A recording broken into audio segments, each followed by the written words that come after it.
Gente, a manutenção das contas em dia é um desafio para boa parte da população e quando se trata de serviços essenciais como luz, água e telefone, as coisas podem ficar ainda mais complicadas, já que o não pagamento pode resultar na suspensão do fornecimento desses serviços. No entanto, é importante estar atento, pois as empresas que fornecem tais serviços, elas precisam seguir regras antes de lá interromper o fornecimento. Sobre esse assunto, a gente vai conhecer algumas dessas regras com a defensora pública Norma Sueli Negrão. Doutora, boa tarde, bem-vinda. Boa tarde. Prazer recebê-la aqui. Obrigada. É um quadro tão importante, de utilidade pública, de interesse, né, de todos nós enquanto cidadãos. Doutora, todos os serviços essenciais, eles podem ser suspensos por falta lá de pagamento?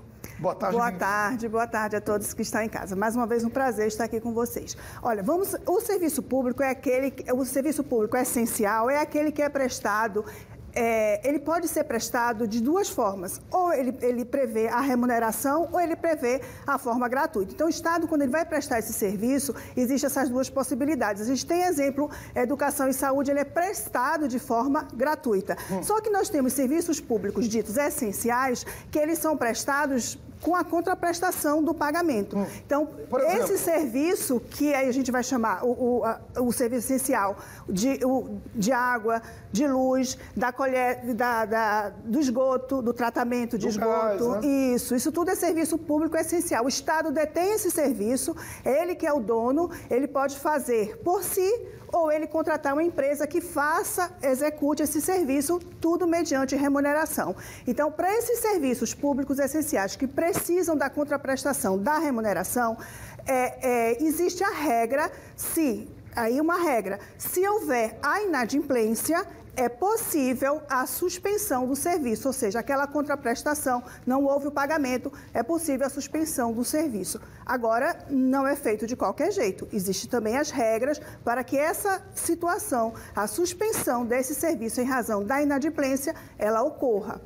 Por exemplo, se a pessoa um serviço de energia elétrica, é necessário que para a concessionária vá lá e suspenda a energia, ela deve notificar que aquela unidade consumidora ela está numa situação de inadimplência. Então, ela não pode chegar e suspender aquele serviço. Então, por regra, isso é por lei, ela tem que primeiro mandar um aviso, uma notificação, para que aquela unidade consumidora conheça que está na situação, tal fatura está em aberto, e a concessionária ela só pode suspender aquele fornecimento depois de 15 dias daquela notificação. Então, essa notificação ela tem que preceder o corte em 15 dias. Na prática, ele recebe a notificação e tem 15 dias para regularizar. O corte ele só pode ser feito num lapso temporal de, no mínimo, 15 dias. É o tempo justamente para a pessoa correr para fazer aquele pagamento. Existem outras situações. As faturas, como você falou, ele tem 15 dias? Tem. Lembrando, a concessionária, e aí as pessoas talvez não saibam, ela só pode fazer essa suspensão até 90 dias do vencimento da fatura. Então, essa fatura está com a inadimplência, ela está em aberto, a concessionária tem até 90 dias, porque passado 90 dias do vencimento dessa fatura, a concessionária ela vai cobrar de outra maneira, mas suspendendo aquela fatura, por aquela fatura ela não pode. A gente fala, a doutora Norma vai estar com a gente no Fique Alerta, chove, pergunta. Eu imagino. Como eu falei, é de interesse público demais a sua participação com a gente aqui, e eu gostaria que a senhora ficasse ligada no telão, porque tem a primeira pergunta para a gente chamar aqui. O Manuel dos Santos mandou, e eu vou ler para a senhora responder. As empresas podem cortar a energia ou água no fim de semana? Não pode. Numa sexta-feira, finzinho de tarde, pode? Nem final de semana, nem a véspera, a sexta-feira. Não pode cortar no feriado e nem a véspera dos feriados. Então, é justamente porque a lei prevê que a pessoa ela se organize, porque nós estamos falando, não é qualquer serviço, é um serviço público essencial que está ligado à dignidade das pessoas. É essencial. Você não vai ficar muito tempo sem água, sem luz, não dá. Perfeito. Então, ali eu estou falando da dignidade daquele núcleo familiar familiar. Respeito Então, ao próximo. exatamente. Então, as pessoas não têm hoje condições de ter uma vida com dignidade, sem uma casa, sem energia e sem água. E se porventura a concessionária desse serviço público for lá e cortar? Na véspera do feriado, no feriado, na véspera do fim de semana ou no próprio fim de semana? Vai causar um dano para esse núcleo familiar. Vai causar. Consumidor, eu busco. Pode. Você vai ter o direito a reparar esse dano. Com quem?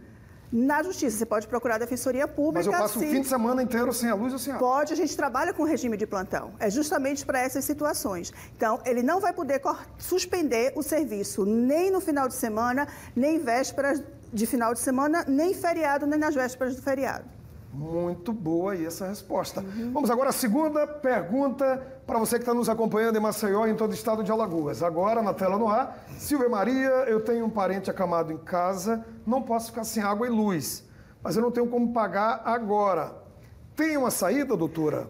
Olha, isso aqui é uma situação que a gente chama excepcional. Por isso que a gente diz, pode cortar? Depende. Existem as regras. Isso aqui é uma situação excepcional. Se tem uma pessoa em casa acamada, restrita ao leito, com dependência de água e de luz, que todos, né, numa situação de a pessoa estar doente, é o mínimo que precisa para a manutenção ali de uma vida com dignidade. Primeiro, a família tem que informar esta situação à concessionária, seja de água, seja de energia elétrica. E, inclusive, existe, eu não sei qual é o caso, existe a situação dela poder estar cadastrada no CAD único, a depender da renda familiar, justamente para prever esses casos. Mas, doutora, vamos só assim, se eu não comuniquei a concessionária, o rapaz chega lá para cortar, eu posso falar com aquele técnico e explicar, olha, e provar, olha, eu estou com um pai, com uma mãe, com um filho, dessa forma. É uma situação excepcional. Geralmente, o que a lei informa é que a concessionária tem que ter o conhecimento. Quando eu falo concessionária, é aquela empresa que está substituindo o Estado na execução do serviço. Sim. Então, ela tem que conhecer que aquela unidade, ela tem uma situação especial. Vamos supor que a pessoa não avisou e chegou a esse extremo. Ela tem que correr pedindo na própria concessionária, abre um procedimento, correr na defensoria. Emergencial. Emergencial, a situação emergencial. Aproveitando esse gancho, em uma situação geral, vamos supor que a pessoa realmente está em inadimplência e chegou a equipe para suspender o fornecimento, o corte. Se a pessoa apresentar naquele momento, corra na loteria, quita aquela fatura e apresenta a equipe não pode subir o poste e cortar a energia. Se a equipe teve o conhecimento daquela fatura paga naquela hora, apresentou, ele não pode cortar. Pode dizer, mas aqui no sistema ainda não deu baixa. Não pode cortar. Ele não pode cortar. E se ele falar isso? Se ele apresentou, você vai dar uma cópia, porque se ele cortou, você mostrando aquela fatura, que no sistema, a razão do corte é aquela fatura, se está quitada, se ele subir e cortar, vai causar um dano àquela família. E esse dano tem que ser reparado. Que coisa boa ouvir a senhora. A senhora sabe tudo. Fala, defensor, esse quadro tão importante de prestação de serviço para todos nós, enquanto cidadãos e consumidores. Sim. Doutora Norma, beijo para a senhora. Muito obrigado por ter vindo. Obrigada. E até a próxima, tá? A Defensoria está sempre de portas abertas. Acontecendo uma emergência, nós temos... a partir de agora, vamos entrar em recesso, mas tem o atendimento em plantão. Tiver dúvida, a gente tem o Instagram da Defensoria, tem as nossas cartilhas lá, inclusive tem a cartilha da tarifa social de energia elétrica, vê se a pessoa se enquadra naquela situação, porque tem benefícios para a energia elétrica, a pessoa pode ter, né, descontos, enfim, e sai dessa possibilidade, dessa situação do corte em razão do inadimplemento. Pois é, aquilo que a gente sempre fala, né? Direitos a gente tem demais, agora falta muitas vezes conhecimento da nossa parte. Quanto homem, mulher, cidadão, tem que buscar. Fiquei sabendo de coisas agora que eu confesso não sabia. Muito obrigado, doutora. Vai estar de recesso também a partir de amanhã? A Justiça, isso. Mas a Defensoria tem os plantões, isso. Beijo para a senhora, felicidades, muito obrigado e até a próxima, tá? Até. Volte mesmo, muito obrigado. Obrigada.